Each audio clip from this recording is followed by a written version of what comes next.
America was founded on romanticized ideals of a land of opportunity for all, especially economic. Westward expansion encapsulates this ideal because people moved west seeking success. Westward, the star of empire takes its way, which is from a speech where Adams appeals to American desire for success and how it can be found in the West. The West. The 19th century movement of settlers into the West began with the Louisiana Purchase and was fueled by the gold rush, the Oregon Trail, and the belief in manifest destiny. Advantages of the West were the availability of cheap land for farming, lodging, and ranching, which provided economic opportunities. By the late 19th century, the West developed into a modern agricultural economy, and a distinct cultural identity developed, especially among farmers. Farmers' movements. The advent of the Industrial Revolution in the mid-late 19th century caused many farmers to lose their jobs or significant profits because of the efficiency and low price of machines. Frustrated farmers quickly realized that the only way to improve their lives was through collective action. They aligned themselves with the Grange movement, Farmers' Alliance, and the Populist Party, which were political movements they used to achieve their goals. The farmer's plight. Initially, the Industrial Revolution increased profits for farmers in the West because they had a high demand that they could meet easily and cheaply due to their machines. Within a decade, profits plummeted due to a lack of demand, debt from excess crops that they could not sell due to a lack of demand, and overproduction of the same crop in the same region. The Grange. A late 19th century campaign of farmers that tried to improve the lives of rural Americans through collective action. Founded by Oliver Hudson Kelley in 1866 after he saw a great lack of a visible want of energy on their part to favor progressive agriculture. Initially a social group of farmers that exchanged farming support and assistance. The Grange, prosperity for all. After their success at helping the station of farmers, the group moved their sights into fixing larger systematic problems. By 1870, the Grange began to lobby the government on behalf of the farmers' interests. They also joined together to buy some manufacturing sites to remove the middlemen distributors and increase individual profits. Benefited farmers and limited the expansion of railroads.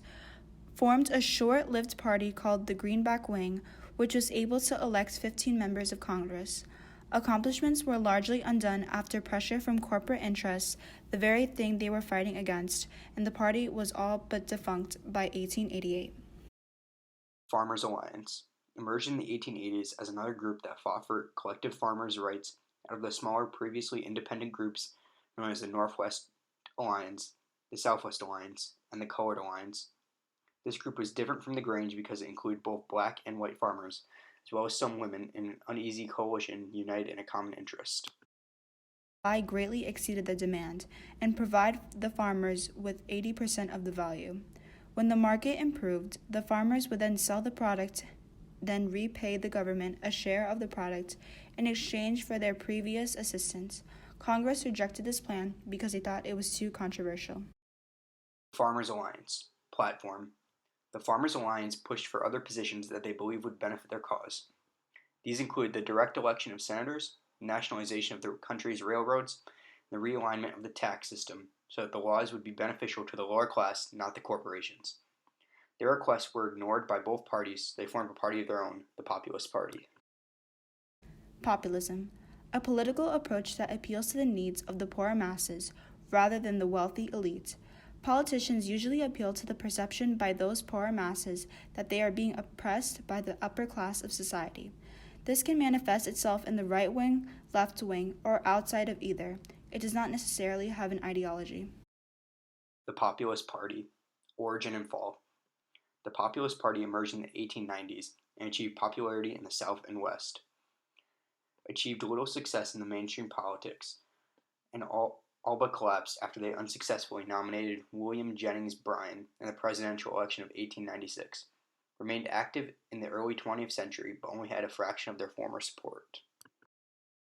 The populist platform included policies that stated that the government should own and operate the railroads, a graduated income tax, to the end that aggregated wealth shall bear its just proportion of taxation, the election of president, vice president, and United States senators by a direct vote of the people, public salaries should be made to correspond to the price of labor and its product.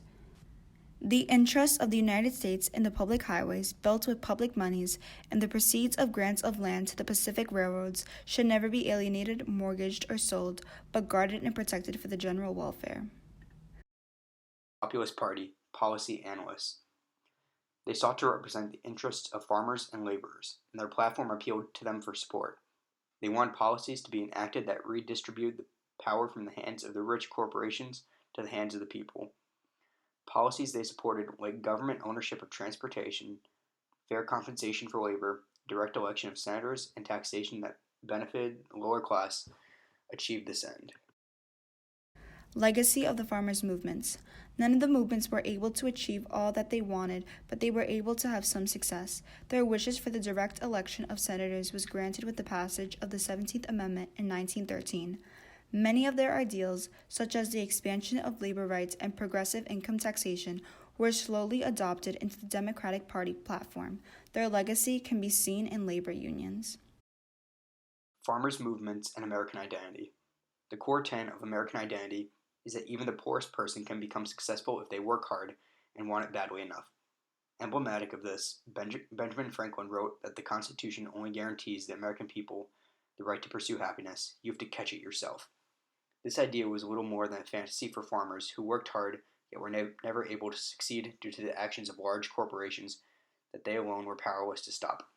The farmers' movements were efforts by disenfranchised farmers to change the law and make the American dream work for them. Populism and the American Dream. Populism, like the farmers' movement, seeks to appeal to those who feel unable to achieve the quintessential American ideals of life, liberty, and the pursuit of happiness due to the undue influence of the wealthy. William Jennings Bryan said that, "You shall not press down upon the brow of labor this crown of thorns. You shall not crucify men upon a cross of gold."